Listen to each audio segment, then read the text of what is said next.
Bueno, conmigo Saúl Méndez. Oye, lo primero que hay que preguntarle es, ¿cómo se puede perder un juego de fútbol 12-2? Jugándolo. Se pierde jugándolo. Oye, pero es que ustedes venían con unas condiciones paupérrimas. Sin duda fue un buen juego, el juego Sobre todo para los en bolivianos. el que expresa la fraternidad de los pueblos. Creo que Evo es genial jugando fútbol, no cabe duda. Y bueno, los dirigentes del movimiento social que estaban en la parte nuestra, pues en efecto hicieron su esfuerzo, ¿no? Sí. Ahora, anunciamos en el cierre, que me tocó el cierre, de que esperamos la revancha. Hombre. Y ya iremos en mejores condiciones. Ya, eso sí. Bueno, a lo nuestro. Uno, Cumbre de los Pueblos. Y todavía están reunidas las 15 mesas temáticas. Ya tienen un documento final. Sí, desde el sábado hay un documento final. Las mesas temáticas trabajaron viernes y la mañana del sábado. Y obviamente el documento que llamamos la Declaración de Panamá es el documento final de la Cumbre de los Pueblos, en el que se logran varios aspectos, ¿no? Grandes rasgos que... Grandes rasgos. Lo primero, las demandas sociales en materia de educación, salud, vivienda, agua, ambiente, que son elementos fundamentales en todo el continente. La necesidad de que los pueblos accesen a todo este tipo de demandas sociales que permitan dignificar al ser humano. Exacto. Y que permitan el desarrollo humano. Así que ese es un elemento fundamental. Los otros elementos fundamentales, a mi entender, son los planteamientos que hacemos en torno a la CELAC, por ejemplo. La CELAC ha declarado el continente como un continente de paz y libre de colonialismo. Nosotros secundamos ese planteamiento. Sí. En las arenas internacionales también saludamos el esfuerzo que hay en la hermana República de Colombia, entre el gobierno, la FARC y el Ejército de Liberación Nacional, prontamente, quienes están tratando de negociar la paz, lo cual creo ha felicitado a todo el mundo y todo el mundo hace voto porque finalmente se pueda llegar a un acuerdo. De igual manera, el tema del decreto de Obama contra Venezuela, declarándola como un elemento enemigo a su seguridad nacional. Después Obama vino y dijo, trató de mitigar un poco la situación. Creo que ha sido ampliamente rechazado este decreto. En verdad, igual manera, la situación que se da con Cuba, el restablecimiento de una serie de relaciones. Hoy amanecemos con la noticia que ha sacado a Cuba de la lista de países de terroristas, lo cual también se felicita y se saluda de los pueblos. Obviamente, esta nueva relación Estados Unidos-Cuba marcará un punto de inflexión totalmente de los grupos sociales o a toda la izquierda latinoamericana hacia Estados Unidos, ¿o no? Yo lo que creo es que por fin se están poniendo las cosas en su justa dimensión. Estados Unidos no está llamado a ser el policía del mundo. Los países, los pueblos tienen derecho a poder darse el gobierno que requieren, las formas de Estado que requieren, y no puede haber una supremacía sobre el resto del mundo. Entonces yo creo que finalmente Estados Unidos está entendiendo de que su política fracasó contra Cuba y obviamente deben cambiar esos escenarios para que los pueblos puedan ejercer libremente su autodeterminación, su soberanía y sus gobiernos. Guillermo Ruiz el lunes aquí dijo, el Alba murió en Panamá el sábado y lo mata Raúl Castro con el discurso que da. El ALBA en realidad es un planteamiento que surge en función de la integración latinoamericana y tiene mayor vigencia ahora que nunca, especialmente cuando el ALCA fue sepultado en Argentina, en Mar del Plata.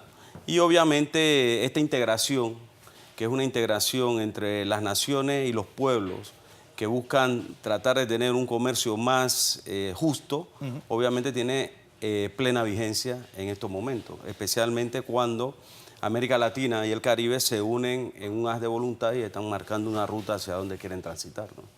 En la cumbre empresarial, Stanley Mota como anfitrión, y tal vez uno de los empresarios más importantes de América Central y de América, dijo y abogó por las alianzas público-privadas, los cuales provocaron pues mucho ruido en el gobierno pasado y ahora pareciesen que fuesen la panacea y un punto intermedio entre las privatizaciones, que fueron realmente un desastre en los años 90 en América Latina, y el manejo del Estado, que es otro desastre en grandes aspectos.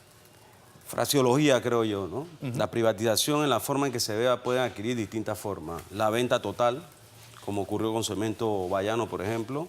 La inversión mixta, como ocurre en electricidad y telecomunicación. Concesiones administrativas, como fueron los corredores, que ahora se pagaron, ¿verdad? etcétera. Esto de inversión público-privada está dentro de la lógica neoliberal, que es justamente la que crea los problemas de desigualdad en el mundo y en América Latina también. Entonces, no cabe duda de que hay elementos fundamentales que no pueden estar en manos privadas. Por ejemplo, el de la salud.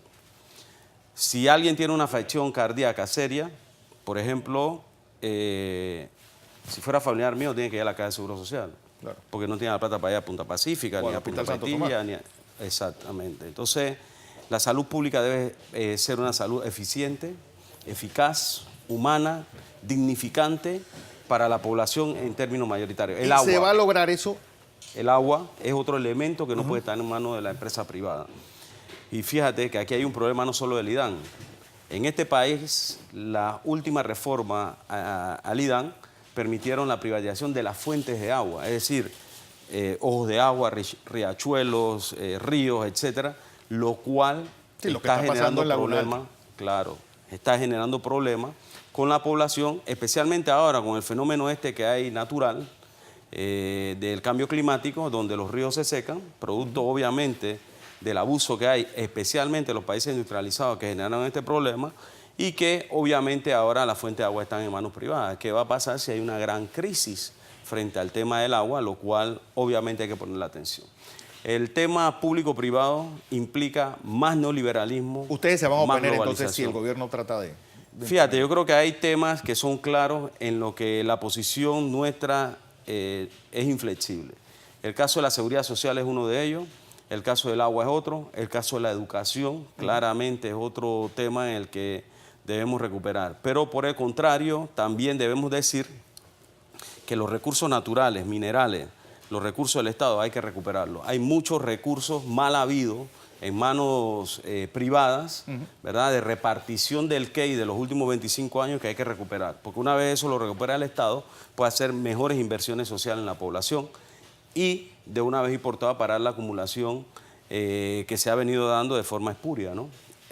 En términos generales es lo que se puede plantear en términos de la situación concreta de esta nueva fase del neoliberalismo. O sea, se buscan frases, palabras, se conjugan, pero están dando vueltas sobre lo mismo. Las concesiones, la privatización total, la inversión mixta, lo público-privado sigue siendo parte del modelo económico neoliberal que ha mostrado ser un fracaso. Fíjate, cuando aquí se privatizó el IRRE, se nos dijo que iba a ser la energía más barata y más eficiente. Solo basta ir a Raiján, a Chorrera, donde la electricidad se va todos los días, donde la gente pierde su artefacto, donde nadie les paga. Es una catástrofe lo que estamos viviendo aquí, obviamente, y las empresas que lograron accesar parte de ese bien público están haciendo millones. Programa IBM. Ya se dice que en el 2024 se seca el pozo de los deseos. Fíjate, yo creo que es... Y ustedes fueron los únicos grupos que se opuso a la reforma del año 2005. Eso es fácil decirlo y te voy a decir por qué. Es como un trabajador. Cuando un trabajador queda sin ingresos, pues obviamente su familia la pasa mal. El programa de invalidez, vejez y muerte quedó sin ingresos. ¿Cómo funcionaba? Los que estamos trabajando, tú, yo y todos los que estamos aquí, estamos trabajando hoy, cotizamos y con nuestra cotización están pagando las pensiones de quienes están jubilados. La teoría de este sistema público es que cuando a ti y a mí nos tocan jubilarnos, entonces los que estaban trabajando pagaban nuestras pensiones. Es una pirámide. Al cortarle la yugular, al decir que hay cuentas individuales, entonces tú y yo somos los que estamos pagando la pensión de la generación que está jubilada, pero no hay quien venga a pagar las nuestras. Entonces, obviamente, se ha tirado una puñalada, eso fue en el gobierno de Martín Torrijos, eso lo advertimos desde ese mismo momento, el pacto de Gamboa, otro pacto corrupto que se dio en el marco de la lucha del pueblo. Las consecuencias las estamos viviendo ahora y creo que el gobierno actual tiene que actuar responsablemente frente a este problema. En el caso de Sudamérica, por ejemplo, que se crearon, vamos de nuevo al neoliberalismo y la globalización, sí, en Chile que se crearon empresas de administración, finalmente el Estado tuvo que asumir ese tipo de situaciones porque, claro, los empresarios llegan, se enriquecen, después está quebrado el sistema y finalmente tiene el Estado que responder por esto, así que hay que verlo. ¿Por qué demandaron a este señor Sanford? Fíjate, el Código de Trabajo establece, como toda normativa, un procedimiento para ventilar los pliegos de peticiones. El Suntra presentó el día 16 de marzo un pliego de peticiones contra la empresa FIC Quantum, filial de Minera Panamá. ¿Por los filipinos? por varias violaciones que la empresa tiene, entre esas el tema de los extranjeros. Entonces, 2 días después, otro sindicato, que entendemos está en manos de la empresa, presenta un pliego de peticiones, no en la Dirección Regional de COCLE especial que se creó para el proyecto de Minera Panamá, sino lo presenta en la Dirección General de Trabajo.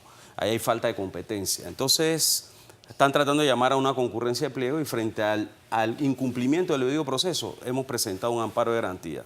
Esa es una parte del problema. La otra parte del problema es que por abuso de autoridad y extralimitación de funciones pensamos presentar demandas de carácter penal contra varios funcionarios del Ministerio de Trabajo por este tipo de situaciones que se están generando, porque entendemos que no se está cumpliendo como ordena la Constitución. El funcionario público solo puede hacer lo que la ley le permite. Y cuando hay abuso de autoridad y extralimitación de funciones, entonces tienen que enfrentar también la justicia penal.